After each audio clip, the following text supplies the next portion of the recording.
पूस की रात प्रेमचंद की एक प्रसिद्ध कहानी है जो भारतीय ग्रामीण जीवन के संघर्षों और किसानों की कठिनाइयों को मार्मिक रूप से प्रस्तुत करती है। ये कहानी किसान वर्ग की दुर्दशा, उनकी आर्थिक स्थिति और उनके जीवन में आने वाली प्राकृतिक आपदाओं के बीच के संघर्ष को दर्शाती है। कहानी का मुख्य पात्र हल्कू नाम का एक गरीब किसान है जो अपनी दयनीय स्थिति में भी जीवन जीने की कोशिश करता है।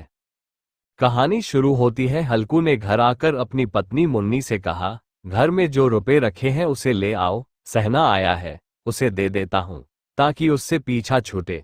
बरामदे में झाड़ू लगा रही मुन्नी ने पलटकर गुस्से से हल्कू को देखा और बोली, 4 रुपए ही तो बचे हैं घर में, अब वो भी सहना को दे दोगे तो माघ पूस की कड़कड़ाती ठंड कैसे कटेगी। सहना से कह दो कि अभी पैसे नहीं है, फसल कटने पर दे देंगे। हल्कू एक घड़ी सोच में पड़ गया कि मुन्नी की बात भी सही है, कंबल के बिना ठंड काटना मुश्किल हो जाएगा। लेकिन हल्कू उस रियल सहना को जानता था, वो पैसे लिए जाएगा नहीं। हल्कू ने सोचा कि सर्दियों को सर्दियों में देख लेंगे, फिलहाल इस बला से तो पीछा छूटे। हल्कू अपनी पत्नी की ओर बढ़ा और उसके पास जाकर बैठते हुए धीरे से उसकी खुशामद करते हुए बोला, दे देना पैसे, कम से कम ये पीछा तो छोड़ेगा और कंबल के लिए मैं तब तक कोई दूसरा उपाय सोच लूंगा। हल्कू की बात सुनकर मुन्नी गुस्सा हो गई। हल्कू को गुस्से से घूरते हुए मुन्नी ने कहा, तुम तो चुप ही रहो, बताओ जरा कौन सा उपाय है तुम्हारे पास। ऐसे ही कोई तुम्हें खैरात में कंबल तो देगा नहीं। न जाने कौन सा कर्ज है जो कभी चुकता ही नहीं। तुम ना खेती करना छोड़ दो, क्या फायदा खेती का जब फसल होते ही पूरी कमाई कर्ज चुकाने में चली जाए। तुम्हें जो सही लगता है तुम करो, लेकिन मैं तो एक पैसा नहीं दूंगी। मुन्नी को गुस्से से लाल होता देख हल्कू उदास हो गया और धीमे से बोला, तो क्या मैं उसकी गाली खाऊं। उसकी बात सुनकर मुन्नी का मन पसीज गया और आवाज में थोड़ी नरमी लाते हुए वह बोली, ऐसे कैसे वह गाली देगा, क्या उसका राज चलता है यहाँ। मुन्नी जानती थी कि हल्कू की बात में कड़वी सच्चाई है, इसलिए वह उठी और चुपचाप कमरे से रुपए निकाल कर ले आई और हल्कू को थमाते हुए बोली, मैं फिर कह रही हूं तुम ये खेती बाड़ी छोड़ दो, मजदूरी करोगे तो कम से कम किसी की सुननी तो नहीं पड़ेगी और 2 वक्त का खाना तो नसीब होगा। मुन्नी की बात सुनकर हल्कू चुपचाप सिर झुकाए रुपए लेकर बाहर चला गया।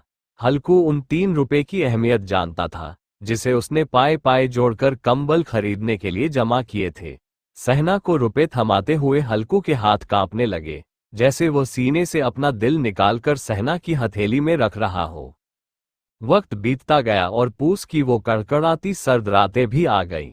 आसमान में जैसे चांद तारे भी ठंड से ठिठुरते लग रहे थे। हल्कू अपने खेत के किनारे बांस व पत्तों से बनाई मचान के नीचे पुरानी सी चादर ओढ़े कपकपाते हुए बैठा था और साथ में उसका कुत्ता जबरा भी उसके साथ था, जो सर्दी के कारण बार बार कू कू की आवाज निकाले जा रहा था। ठंड इतनी ज्यादा थी कि दोनों की आंखों से नींद कोसों दूर थी। सर्दी से खुद को बचाने के लिए हल्कू ने अपनी गर्दन को घुटनों से सटाते हुए अपने कुत्ते की ओर देखते हुए कहा, जब पता था कि यहाँ इतनी ज्यादा ठंड है तो क्यों मेरे पीछे पीछे खेतों में आ गया।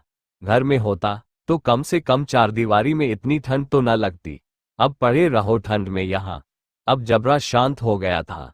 शायद उसे पता चल गया था कि उसके मालिक को कू कू की आवाज से नींद नहीं आ रही है। इसके बाद हल्कू गर्दन को घुटनों पर सटाए सोचने लगा, सब किस्मत किस्मत की बात है। हम यहाँ ठिठुरते हुए रात काट रहे हैं और वो पैसे वाले बिना कुछ किए ही मजा लूट रहे हैं। इसके बाद हल्कू ने चिलम भरी और ठिठुरते हुए उसे पीने लगा। हल्कू ने अपने कुत्ते जबरे को देखा और कहने लगा, आज ये रात किसी तरह काट ले, कल मैं तेरे लिए यहाँ पुआल बिछा दूंगा, तब ज्यादा ठंड न लगेगी। हल्कू वहीं जमीन पर लेट गया और सोचा कि कुछ देर के लिए आंख मूंद कर सो लूं, लेकिन जैसे ही उसने आंखें बंद की, ठंड की चुभन जैसे पूरे शरीर में सुइयां चुभोने लगी। कुछ देर करवट बदलने के बाद हल्कू पूस की रात को कोसते हुए उठकर बैठ गया।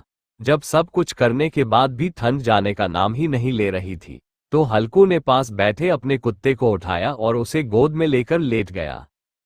ठंड से बचने के लिए जबरे के शरीर से आ रही दुर्गंध को भी हल्कू ने नजरअंदाज कर दिया।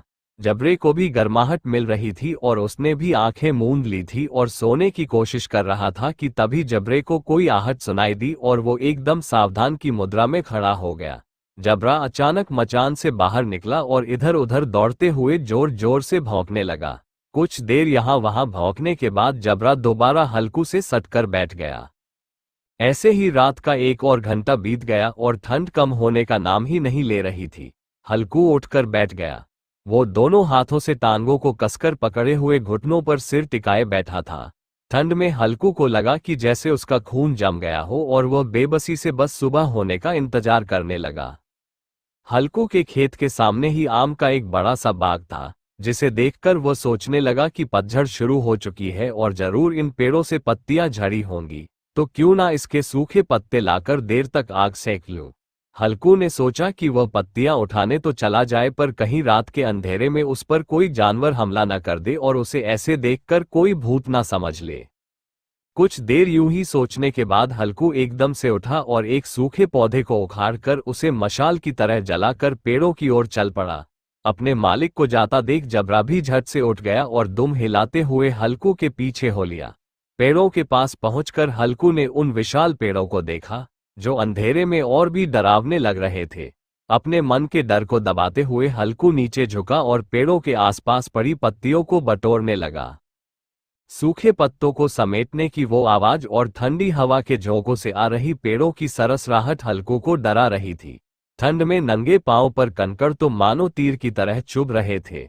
उन सब से ध्यान भटकाने के लिए हल्कू ने जबरे से बातें करना शुरू कर दिया और कहने लगा, लग रही है ना तुझे भी बहुत ठंड, बस थोड़ी सी पत्तियां और इकट्ठी कर लेते हैं, फिर दोनों खूब आग सेकेंगे। हल्कू जितनी पत्तियां समेट सकता था समेट ली और मचान की ओर चल पड़ा।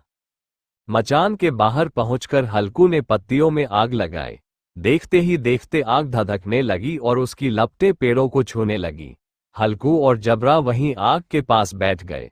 हल्कू अलाव में कभी अपने हाथ सेंकता, तो कभी पांव, तो कभी आग की ओर पीट कर बैठ जाता।